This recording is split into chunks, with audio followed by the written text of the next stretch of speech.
Instead of starting a brand new business and spending hours on the setup and not actually knowing if the business would actually work, a couple years ago I thought, how could I create a low stress income stream where the journey is the proof of concept? So this is the story on how I did exactly that, and honestly a really great idea to try yourself if you wanted to add an income stream. My name is Ben, I'm a part-time entrepreneur and a framework builder for businesses, sharing what I learned about building automated frameworks and making solo businesses feel simple again. So I've worked behind the scenes at Facebook in Berlin and worked with over 30 solo brands, adding frameworks into their business to save them a lot of time, a lot of money, and bring order back into their business. A lot of my clientele have become good friends. It may seem a bit nerdy, but whatever. I have fun with it and I make good money from it, so I can't complain. The reason for this whole idea was because I'm a part-time entrepreneur and I wanted to add another income stream to my income so that I can eventually branch off and become a full-time entrepreneur. So when I started thinking about this business, there was a couple very strict rules that I wanted to make sure that this business complies with before starting out. When you're in the online space, you quickly realize how the idea of owning your own business, how it easily turns from, yes, this is amazing, to I'm way overworked and I want to jump off a bridge. I wanted to avoid that at all costs, so these were the rules that I made sure I set in the beginning. Firstly, it must solve a problem that somebody is already annoyed by, without it being a gimmick product. Next was that it had to be 95% profit margins. Then next was that I didn't need an audience or a following to begin selling. Then it had to be lightweight and be a recurring subscription. And then finally, it didn't need all my time and my focus. So I wanted to grow it at my own speed, where even if I left, the business wouldn't crash out or just stop operating. So after I defined all my rules, I then moved on to the actual idea.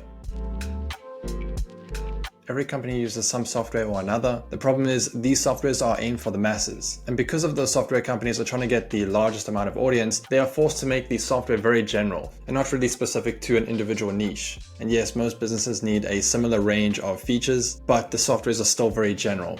And if you go around speaking to business owners, you'll find that everybody has some sort of problem with the software that they're using. There's always something that annoys them. They will spend more time fixing the issue than the system is supposed to save. So that's where I came in. The idea was to build specific solutions to their specific problems, build it for them, and then sell it back to them for a monthly fee. So I would ask them a couple questions about their business, what tools do they use, what problems do they have, or things that just really annoy them in their operations, and what would be the thing that if they could just snap their fingers and it would be sold, what would that solution be? They would fill out a quick survey that I built and they would tell me their problems, and those answers I could use to build their own product that they actually want. I didn't want to become a software company with thousands of moving components. I wanted to provide them real value and not charge them for something where it feels like I have to beg them to stay clients on every single month. So what better thing to do than actually ask them what they need? And if you look at Alex Hormozi's value equation, you'll see how this fits in perfectly.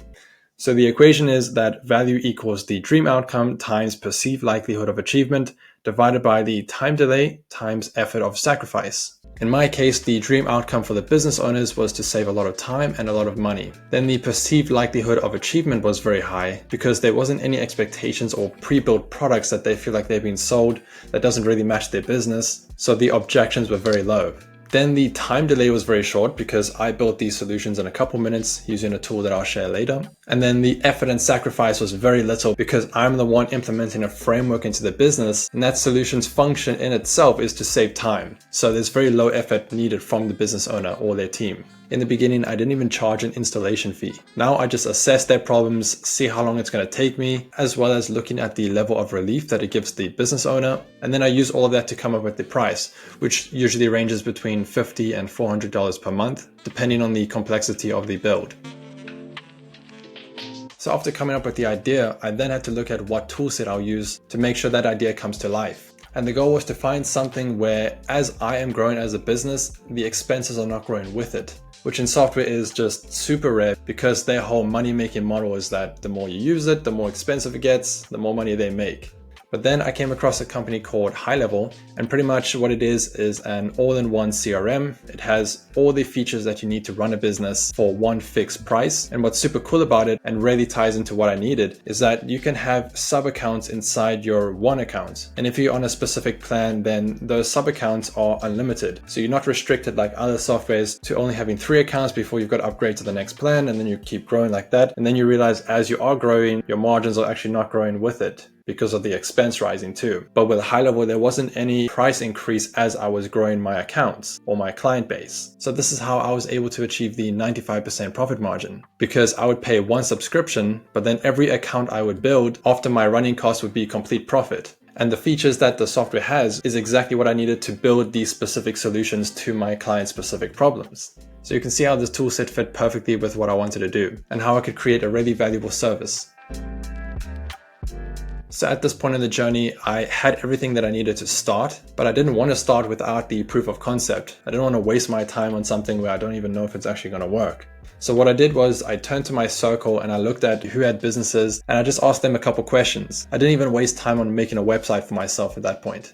And a good reflective or interesting point that I came across is how many people around me actually had businesses or knew somebody who had a business that I didn't even know about. And what was super interesting is that they didn't even mind extending an introduction. And I think it was because I didn't come in selling something. I just came in being curious, and then that led to conversations, which then led to invitations. So it was a complete natural selling system. What I did was launch a beta round. People knew that the product was not going to be polished, but they knew that I was really good at implementing frameworks in businesses. The beta round didn't cost them much either, and the possible solution outweighed the risk of trying it. So they did. Another point I want to mention is that if you do want to start this idea, don't feel scared to charge people, especially in the beta rounds. You need to apply the principle in the beginning that the value is traded for money. And yes, in the beginning, if you're not fully confident, you can charge a discount or not charge a setup fee, but don't give it away for free, because people will take advantage of that, even if they are close to you, unfortunately. Through that system alone, that's how I got my first couple of clients, and it was far easier than I actually thought.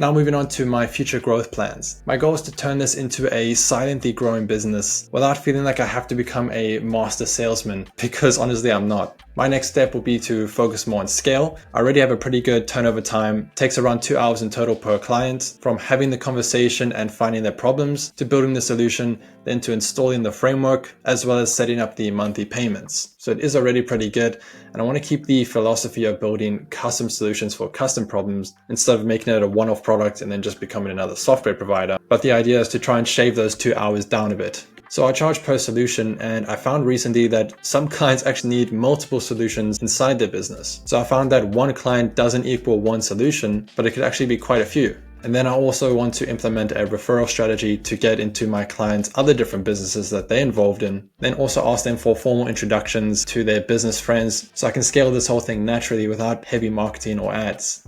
So that's my future growth plans and the story on how I implemented a low stress income stream that pays me monthly. And this idea even checked off every single rule that I had in the beginning. If you want to add a revenue stream inside your business, or even start this as a side business, then I do recommend High Level as your back-end tool. I'll leave a support link below for you to check it out. I hope you found this interesting. If you need clarification on any of the steps that I mentioned, then just let me know down in the comments, and thank you very much for watching.